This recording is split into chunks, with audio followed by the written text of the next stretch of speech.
শ্রীকৃষ্ণের পছন্দের এই ময়ূরের পালক কার না ভালো লাগে, যার মধ্যে রাধারানীর নাম লুকিয়ে আছে।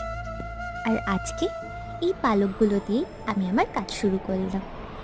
আমাদের ঠাকুরের পাখাটা একেবারেই নষ্ট হয়ে গেছিল, আর ইউজ করা যাচ্ছিল না।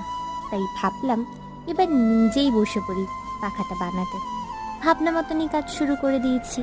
প্রথমে কাঠবোর্ডগুলোকে গোল করে কেটে তাতে মার্বেল পেপার লাগিয়ে দুটো ভাগে ভাগ করে নিয়েছিলাম।